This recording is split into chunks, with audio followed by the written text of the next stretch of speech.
صلاة القيام يثابكم الله.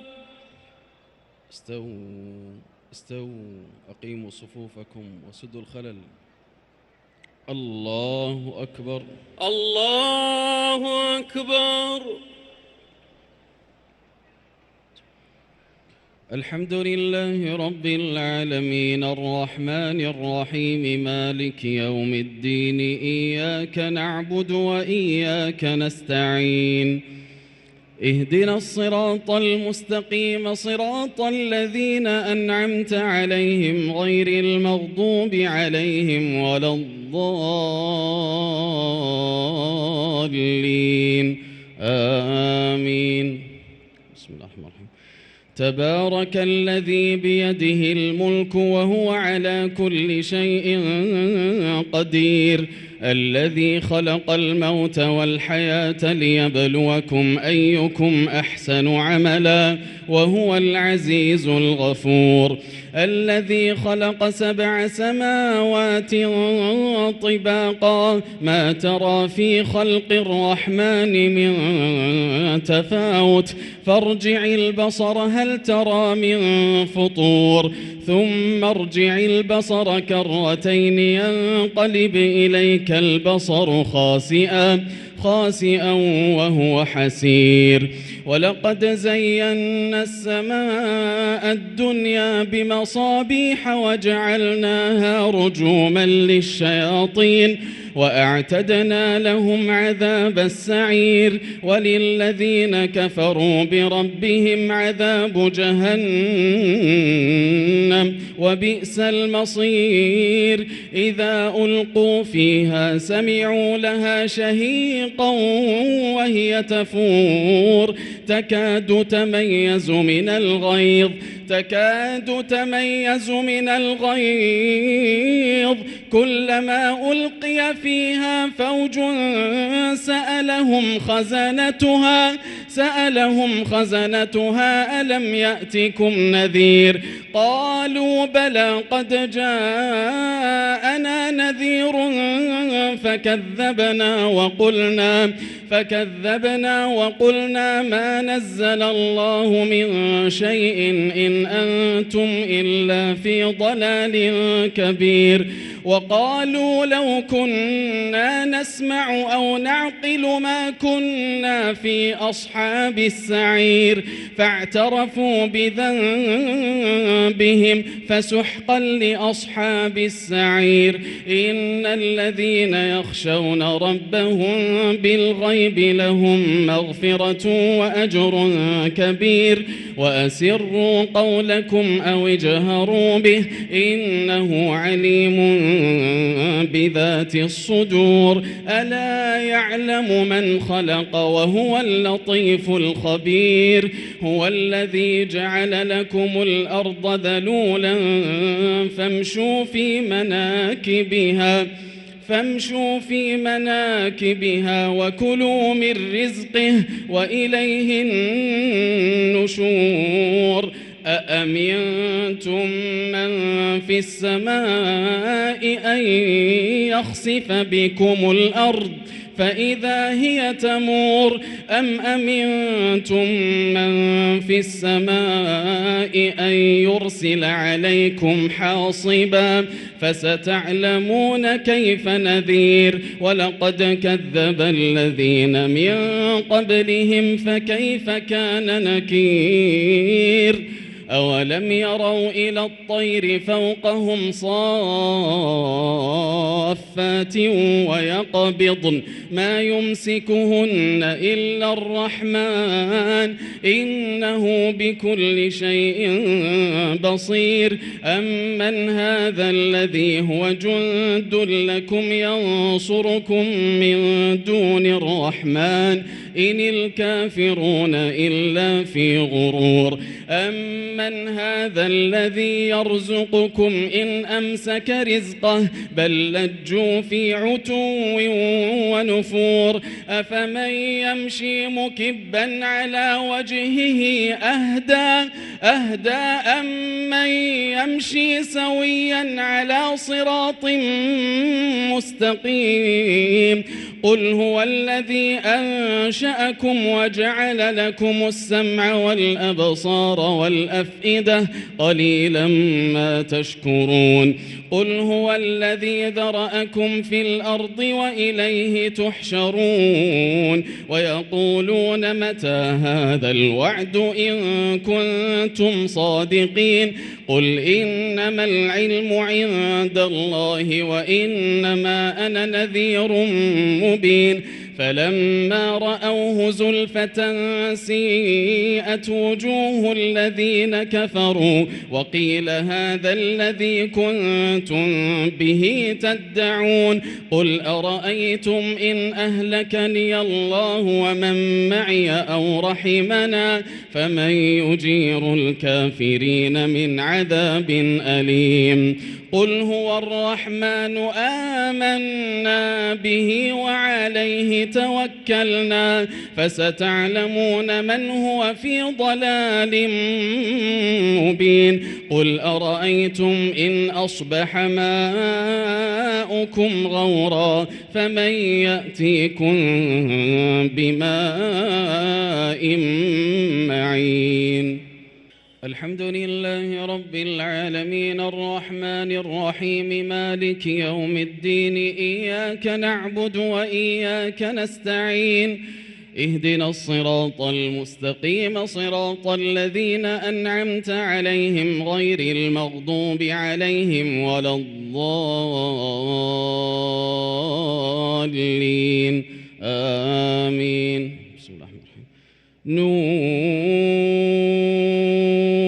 والقلم وما يسطرون ما أنت بنعمة ربك بمجنون وإن لك لأجرا غير ممنون وإنك لعلى خلق عظيم فستبصر ويبصرون بأيكم المفتون إن ربك هو أعلم بمن ضل عن سبيله وهو أعلم بالمهتدين فلا تطع المكذبين ودوا لو تدهن فيدهنون ولا تطع كل حلاف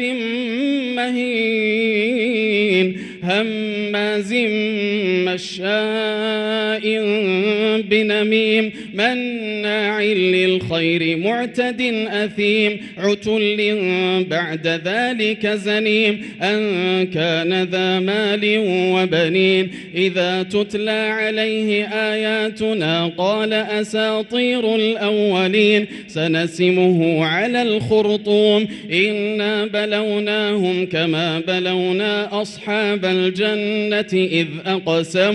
إذ أقسموا ليصرمنها مصبحين ولا يستثنون فطاف عليها طائف من ربك وهم نائمون فأصبحت كالصريم فتنادوا مصبحين أن اغدوا على حرثكم إن كنتم صارمين فانطلقوا وهم يتخافتون ألا يدخلنها اليوم عليكم مسكين وغدوا على حرد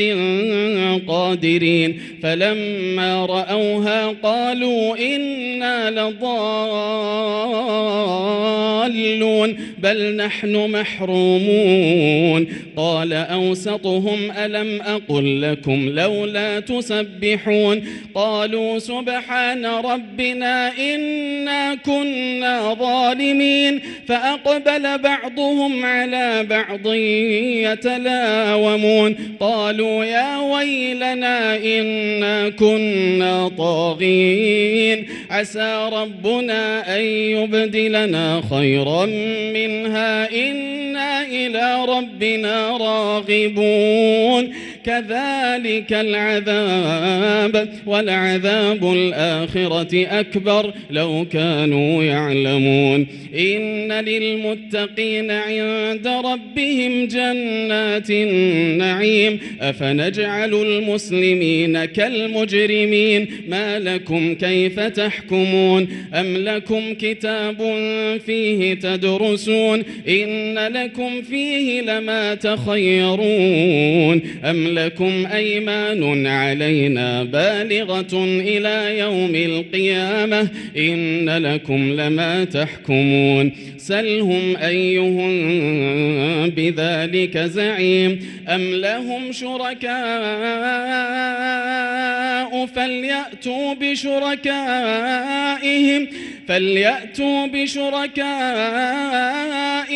إن كانوا صادقين يوم يكشف عن ساق ويدعون إلى السجود فلا يستطيعون خاشعة أبصارهم ترهقهم ذلة وقد كانوا يدعون إلى السجود وهم سالمون فذرني ومن يكذب بهذا الحديث سنستدرجهم من حيث لا يعلمون وأملي لهم إن كيدي متين أم تسألهم أجرا فهم من مغرم مثقلون أم عندهم الغيب فهم يكتبون فاصبر لحكم ربك ولا تكن كصاحب الحوت إذ نادى وهو مكظوم لولا أن تداركه نعمة من ربه لنبذ بالعراء وهو مذموم فاجتباه ربه فجعله من الصالحين وإن يكاد الذين كفروا ليزلقونك بأبصارهم لما سمعوا الذكر ويقولون إنه لمجنون وما هو إلا ذكر للعالمين الحمد لله رب العالمين الرحمن الرحيم مالك يوم الدين إياك نعبد وإياك نستعين اهدنا الصراط المستقيم صراط الذين أنعمت عليهم غير المغضوب عليهم ولا الضالين آمين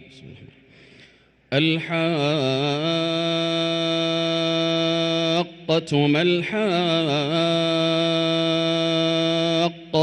وما أدراك ما الحاقة كذبت ثمود وعاد بالقارعة فأما ثمود فأهلكوا بالطاغية وأما عاد فأهلكوا بريح صرصر عاتية سخرها عليهم 7 ليال و8 أيام حسوما فترى القوم فيها صرعى كأنهم أعجاز نخل خاوية فهل ترى لهم من باقية وجاء فرعون ومن قبله والمؤتفكات بالخاطئة فعصوا رسول ربهم فأخذهم أخذة رابية إنا لما طغى الماء حملناكم في الجارية لنجعلها لكم تذكرة وتعيها أذن واعية فإذا نفخ في الصور نفخة واحدة وحملت الأرض والجبال فدكتا دكة واحدة فيومئذ وقعت الواقعة وانشقت السماء فهي يومئذ واهية والملك على أرجائها ويحمل عرش ربك فوقهم يومئذ 8 يومئذ تعرضون لا تخفى منكم خافية فأما من أوتي كتابه بيمينه فيقول هاؤم قوم اقرءوا كتابيه إني ظننت أني ملاق حسابيه فهو في عيشة راضية في جنة عالية قطوفها دانية كلوا واشربوا هنيئا بما أسلفتم في الأيام الخالية وأما من أوتي كتابه بشماله فيقول يا ليتني لم أوت كتابيه ولم أدر ما حسابيه يا ليتها كانت القاضية ما أغنى عني ماليه هلك عني سلطانيه خذوه فغلوه ثم الجحيم صلوه ثم في سلسلة ذرعها 70 ذراعا فاسلكوه إنه كان لا يؤمن بالله العظيم ولا يحض على طعام المسكين فليس له اليوم هاهنا حميم ولا طعام إلا من غسلين لا يأكله إلا الخاطئون فلا أقسم بما تبصرون وما لا تبصرون إنه لقول رسول كريم وما هو بقول شاعر قليلا ما تؤمنون ولا بقول كاهن قليلا ما تذكرون تنزيل من رب العالمين ولو تقول علينا بعض الأقاويل لأخذنا منه باليمين ثم لقطعنا منه الوتين فما منكم من أحد عنه حاجزين وإنه لتذكرة للمتقين وإنا لنعلم أن منكم مكذبين وإنه لحسرة على الكافرين وإنه لحق اليقين فسبح باسم ربك العظيم. سأل سائل بعذاب واقع للكافرين ليس له دافع من الله ذي المعارج تعرج الملائكة والروح إليه في يوم كان مقداره 50,000 سنة فاصبر صبرا جميلا إنهم يرونه بعيدا ونراه قريبا يوم تكون السماء كالمهل وتكون الجبال كالعهن ولا يسأل حميم حميما يبصرونهم يود المجرم لو يفتدي من عذاب يومئذ ببنيه وصاحبته وأخيه وفصيلته التي تؤويه ومن في الأرض جميعا ثم ينجيه كلا إنها لظى نزاعة للشوى تدعو من أدبر وتولى وجمع فأوعى إن الإنسان خلق هلوعا إذا مسه الشر جزوعا وإذا مسه الخير منوعا إلا المصلين الذين هم على صلاتهم دائمون والذين في أموالهم أموالهم حق معلوم للسائل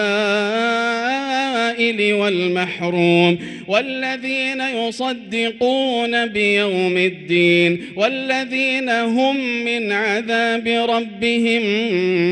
مشفقون إن عذاب ربهم غير مأمون والذين هم لفروجهم حافظون إلا على أزواجهم أو ما ملكت أيمانهم فإنهم غير ملومين فمن ابتغى وراء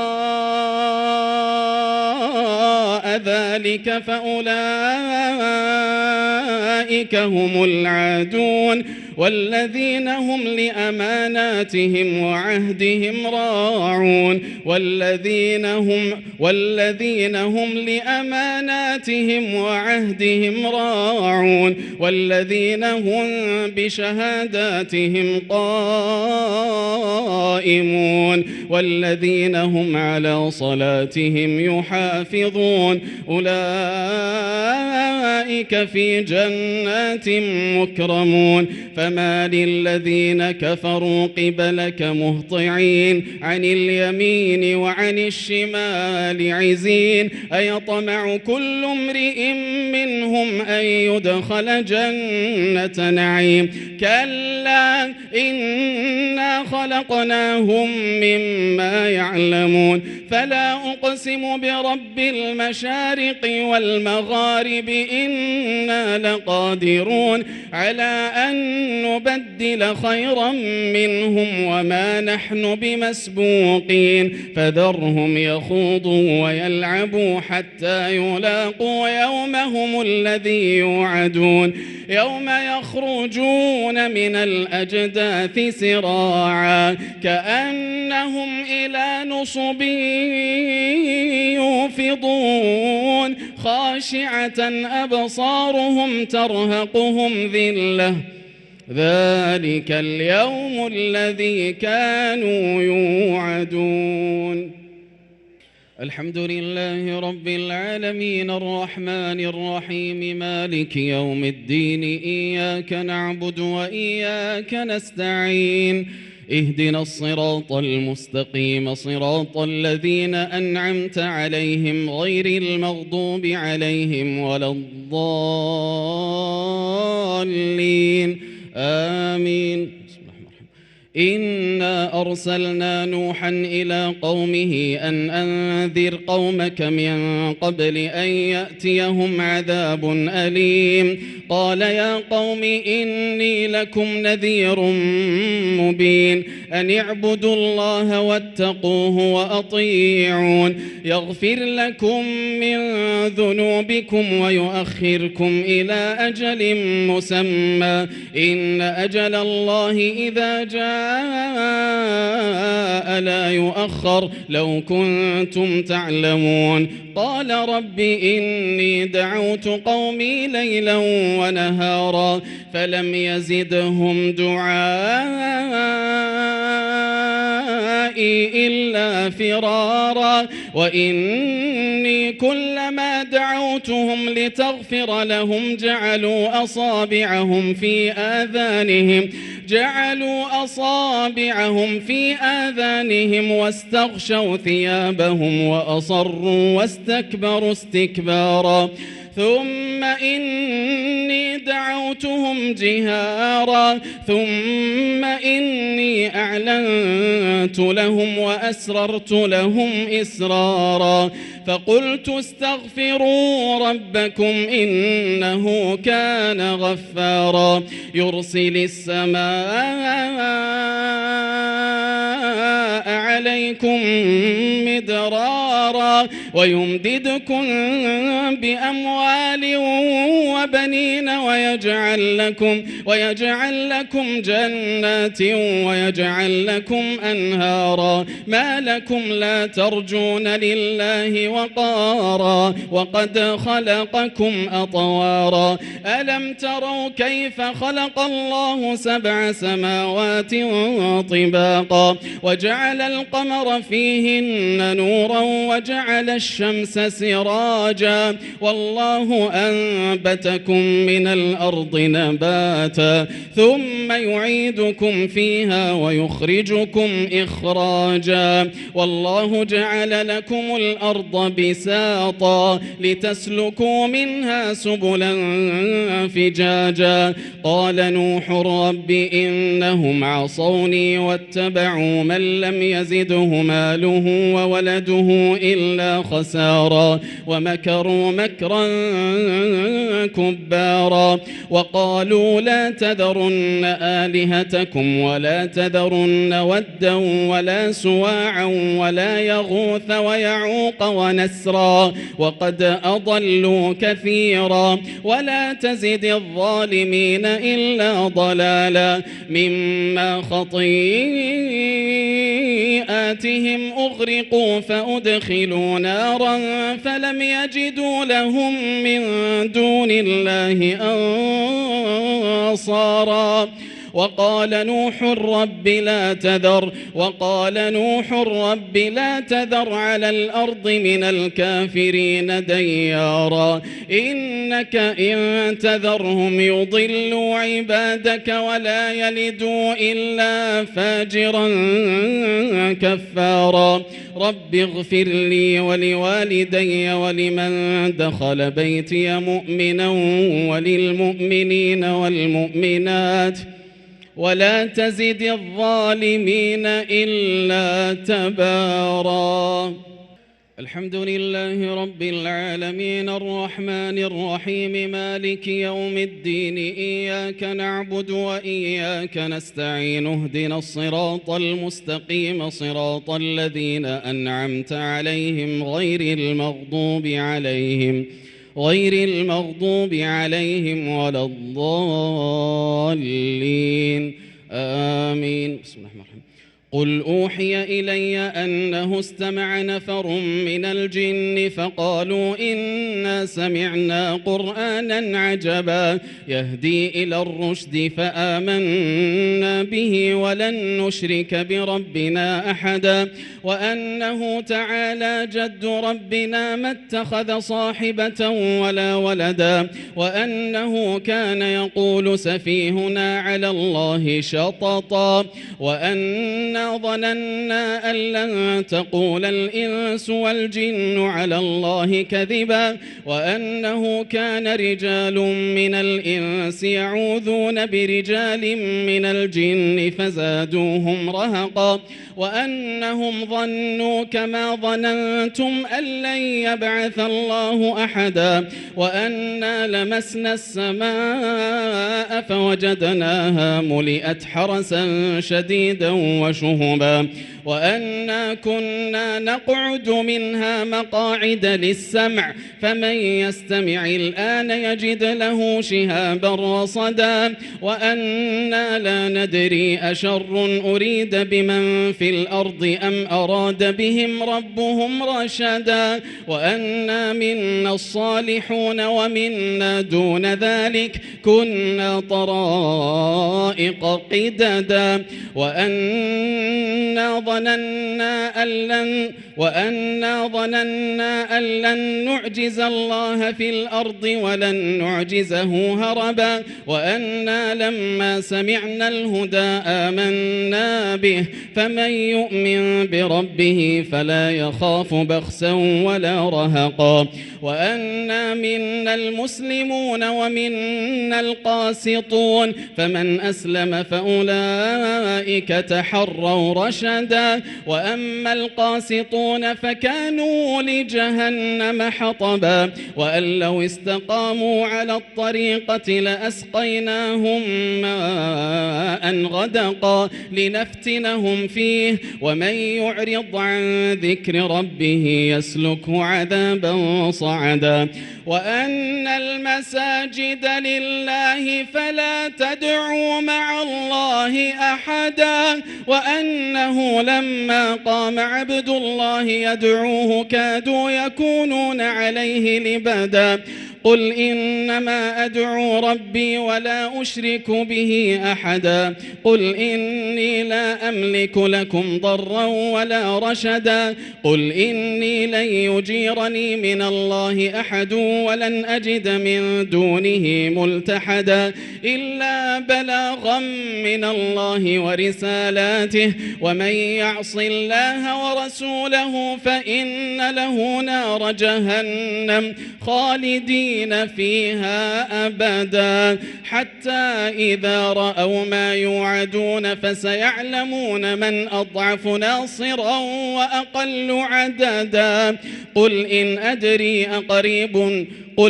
أدري أقريب ما توعدون أم يجعل له ربي أمدا عالم الغيب فلا يظهر على غيبه أحدا إلا من ارتضى من رسول فإنه يسلك من بين يديه ومن خلفه رصدا ليعلم أن قد أبلغوا رسالات ربهم وأحاط بما لديهم وأحصى كل شيء عددا.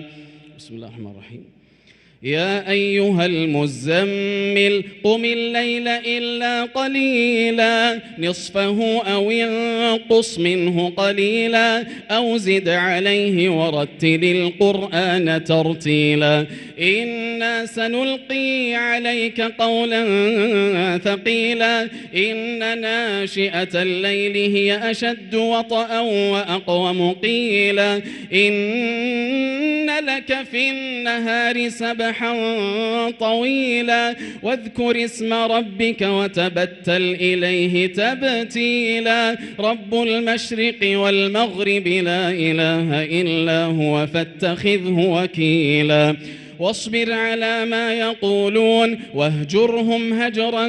جميلا وذرني والمكذبين أولي النعمة ومهلهم قليلا إن لدينا أنكالا وجحيما وطعاما ذا غصة وعذابا أليما يوم ترجف الأرض والجبال وكانت الجبال كثيبا مهيلا إنا أرسلنا إليكم رسولا شاهدا عليكم كما أرسلنا إلى فرعون رسولا فعصى فرعون الرسول فأخذناه أخذا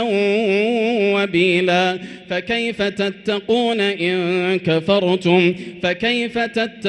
إن كفرتم يوما يجعل الولدان شيبا السماء منفطر به كان وعده مفعولا إن هذه تذكرة فمن شاء اتخذ إلى ربه سبيلا إن ربك يعلم أنك تقوم أدنى من ثلثي الليل ونصفه وثلثه وطائفة من الذين معك والله يقدر الليل والنهار علم أن لن تحصوه فتاب عليكم فاقرؤوا ما تيسر من القرآن علم أن سيكون منكم مرضى وآخرون يضربون في الأرض يبتغون من فضل الله وآخرون يقاتلون في سبيل الله فاقرؤوا ما تيسر منه وأقيموا الصلاة وآتوا الزكاة وأقرضوا الله قرضا حسنا وما تقدموا لأنفسكم من خير تجدوه عند الله هو خيرا وأعظم أجرا واستغفروا الله إن الله غفور رحيم.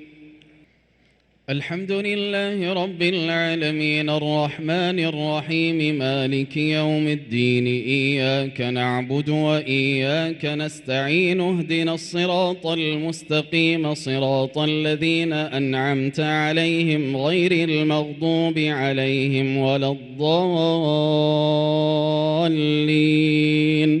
آمين. يا أيها المدثر قم فأنذر وربك فكبر وثيابك فطهر والرجز فاهجر ولا تمنن تستكثر ولربك فاصبر فإذا نقر في الناقور فذلك يومئذ يوم عسير على الكافرين غير يسير ذرني ومن خلقت وحيدا وجعلت له مالا ممدودا وبنين شهودا ومهدت له تمهيدا ثم يطمع أن أزيد كلا إنه كان لآياتنا عنيدا سأرهقه صعودا إنه فكر وقدر فقتل كيف قدر ثم قتل كيف قدر ثم نظر ثم عبس وبسر ثم أدبر واستكبر فقال إن هذا إلا سحر يؤثر إن هذا إلا قول البشر سأصليه سقر وما أدراك ما سقر لا تبقي ولا تذر لواحة للبشر عليها 19 وما جعلنا أصحاب النار إلا ملائكة وما جعلنا عدتهم إلا فتنة للذين كفروا ليستيقن الذين أوتوا الكتاب ويزداد الذين آمنوا إيمانا ولا يرتاب الذين أوتوا الكتاب والمؤمنون وليقول الذين في قلوبهم مرض والكافرون ماذا أراد الله بهذا مثلا كذلك يضل الله من يشاء ويهدي من يشاء وما يعلم جنود ربك إلا هو وما هي إلا ذكرى للبشر كلا والقمر والليل إذ أدبر والصبح إذا أسفر إنها لإحدى الكبر نذيرا للبشر لمن شاء منكم أن يتقدم أو يتأخر كل نفس بما كسبت رهينة إلا أصحاب اليمين في جنات يتساءلون عن المجرمين ما سلككم في سقر قالوا لم نك من المصلين ولم نك نطعم المسكين وكنا نخوض مع الخائضين وكنا نكذب بيوم الدين حتى أتانا اليقين فما تنفعهم شفاعة الشافعين فما لهم عن التذكرة معرضين كأنهم حمر مستنفرة فرت من قسورة بل يريد كل امرئ منهم أن يؤتى صحفا